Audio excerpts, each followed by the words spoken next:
नमस्ते मित्रों, कैसे हैं आप लोग। उम्मीद करती हूँ बहुत अच्छे होंगे।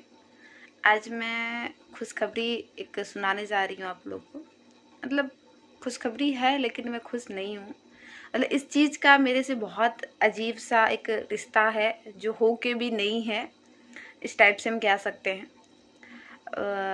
इस बार मेरा दिसंबर के एग्ज़ाम में 103 प्रश्न सही हुए थे और हिंदी नॉन क्रीमी लेयर हूँ मैं, और मेरा इस बार जेआरएफ हुआ। मैं इस चीज़ से बहुत ज़्यादा खुश नहीं हूँ और बहुत ज़्यादा दुख भी नहीं हूँ। बस आत्मविश्वास, आत्मसंतुष्टि इस चीज़ की है कि हाँ, हमने भी उस कठिन एग्ज़ाम को पास कर लिया। आखिरकार जिसे पास करने के लिए इंसान इतने ज़्यादा मेहनत करते हैं और 100 में एक नंबर पे आते हैं या 100 में एक चुने जाते हैं, तो बस उस चीज़ की खुशी है। उससे ज़्यादा मुझे इसका कोई फ़ायदा है नहीं। एक्चुअली में जब मैंने पीएचडी में एक कहानी सुना रही हूँ अपनी ज़िंदगी का, आप इससे रिलेट कीजिएगा। अगर बहुत ज़्यादा परेशान रहते हैं ना अपनी चीज़ों को पाने के लिए, तो ये चीज़ें आपको बहुत प्रेरणा देगी। आप इसे जोड़ के अपने जीवन से रिलेट करके देखिएगा।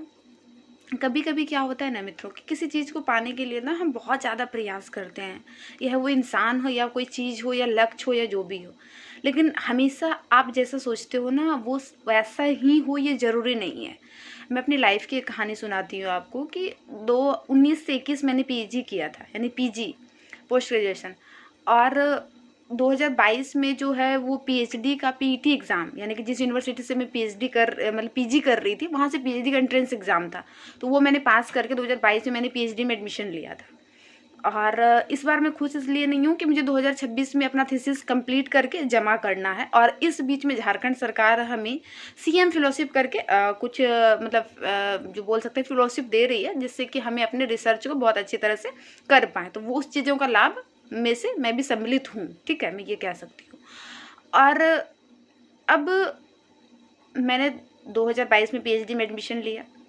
2023 दिसंबर में मैंने नेट क्वालिफाई किया था। मुझे लग रहा था कि जितना जल्दी हो सके मैं अगर जेआरएफ कर लूँ ना, तो मुझे जो है जेआरएफ फेलोशिप का फ़ायदा मिले, मैं थोड़ा अलग बन जाऊँ इस टाइप से। लेकिन प्रयास में करती रही। 3 बार मैंने एग्ज़ाम दिया और तीनों बार सिर्फ मेरा नेट हुआ 1 number, 2 number, 1 number, 2 number, 3 number, ऐसे करके। मतलब पहला बार में तो 3 नंबर से कम था, फिर 4-6 नंबर से कम हो गया, फिर इस तरह करके 1-2 नंबर करके छूटता रहा मेरा, ठीक है। तो क्या है ना कि नहीं हो पाया, मैं यही कहूँगी ना कि नहीं हो पाया। फिर इस बार मैंने बहुत ज़्यादा पढ़ाई नहीं की, लेकिन मैंने पढ़ती रही, ऐसा नहीं कि नहीं पढ़ी।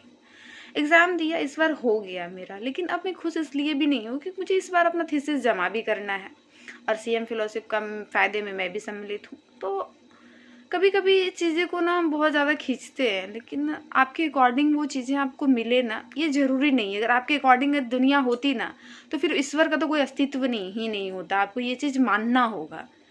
आपके हिसाब से ये दुनिया नहीं चलती है। दुनिया को चलाने वाला कोई है आपकी ज़िंदगी में, इस चीज़ से भी बेहतर कुछ है।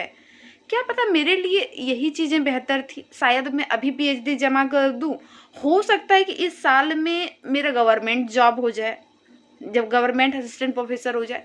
इस बीच में गेस्ट प्रोफेसर में भी जॉब की और बहुत कुछ सीखी इस ज़िंदगी से। इसीलिए अब ज़्यादा ना खुशी है ना ज़्यादा दुख है। मैं बस आप लोगों से इतना ही कहूँगी ना मित्रों कि मेहनत आप ईमानदारी से ना करते रहिए, ठीक है। मतलब कभी कभी ना आंखें भर आती है इस चीज़ को सोच के कि जैसा हम सोचते हैं हमेशा वैसा नहीं होता है। जब वो चीज़ें हो जाती है ना, तो उसकी तलब जो रहती है ना वो ख़त्म हो जाती है, ठीक है। तो ये भी चीज़ें लाइफ में होती है, ठीक। तो मैं तो बस इतना ही कहूँगी कि आप मेहनत करते रहो ईमानदारी से। कर्म करना आपके हाथ में है, फल आपके हाथ में नहीं है, ठीक है। और ईश्वर बोलता है ना कि छत से, मतलब आसमान से जो पानी गिरते हैं, तो हम चाहे तो उसमें एक गिलास भर ले या फिर एक टब भर ले या फिर एक बाल्टी भर ले, तो ईश्वर हमें उसी तरह से चीज़ें देती है। आप बस बोल रहे हो ना कि मुझे बस इतना एक ही गिलास दे दो, एक ही गिलास दे दो, क्या पता वो आपको पूरा बकेट देना चाह रहा हो।